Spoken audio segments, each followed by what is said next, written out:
immediately, but you're talking catastrophic situation. Well said. So, change in solar radiation over the between 1900 and 2000. So increase in 1%, decrease, increase in 0.5%, decrease 0.1%. I'm going to use the audience. I have a thought here. Well, I have a thought too that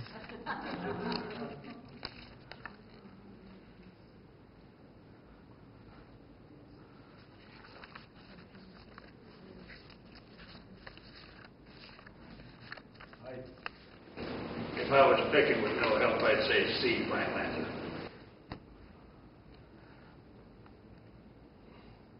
So I made a mistake. It's plus 0.1%. I don't have the right answer on my slides.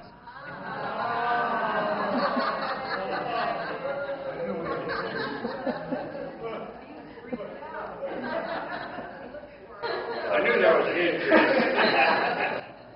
There was an increase, and it was small.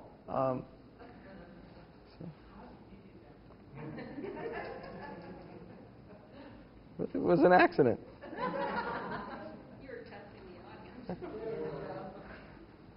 Well, let's give Walter a hand.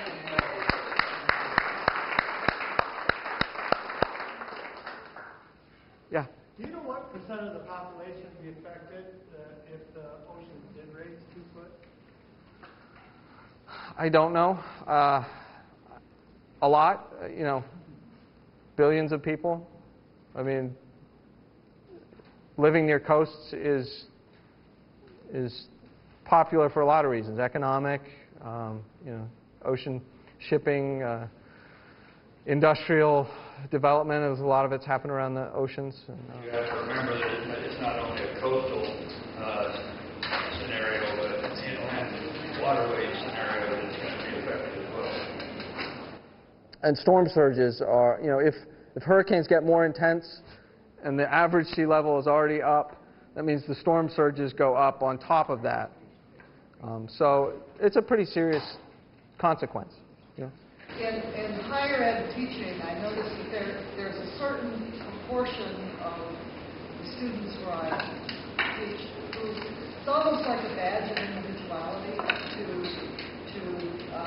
disbelieve these scenarios. And I wondered if you had suggestions for why that is, first of all, but what sort of a rank amateur like me could do. What one thing and what can an amateur say that might cause some kind of crack in that?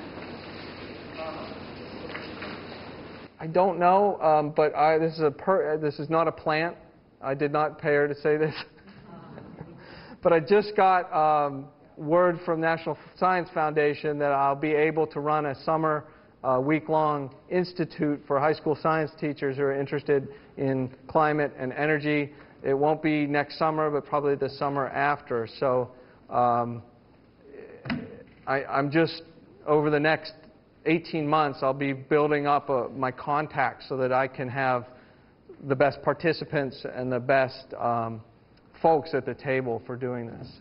So, but my view is that if science is communicated effectively, that it's harder to, or that their peers would then take it more seriously, or, because you get two peer groups, one that sort of buy it, and the other that are either don't buy it or want to put on the show that they don't buy it.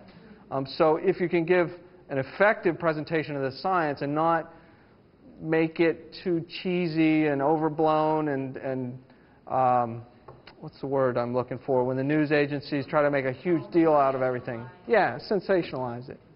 You say, these are thousands and thousands of very serious scientists who spent their entire careers trying to get the right answer. And this is the best that they've come up with. This is what it's going to mean for you and your children. And if people want to say, oh, that was a bunch of hooey, I don't think we're there yet. I think we're giving a sensationalized view, and that it's still very politicized, and people turn around and say, well, you know, they just want to take away your cars and your trucks and put restrictions on your lives. So the people who don't believe that this is actually happening are basing their opinion on what? They don't want change. There are two things out there. There are some scientists who say that the IPCC has sanitized the amount of disagreement among scientists. And so those scientists get picked up, and their information is distributed very effectively by those who, either for political or economic reasons, want the IPCC's message downplayed. So I think it's a combination of, there are scientists who say that this is either that it's mostly natural variability, or that the consequences aren't as serious as we're saying they are.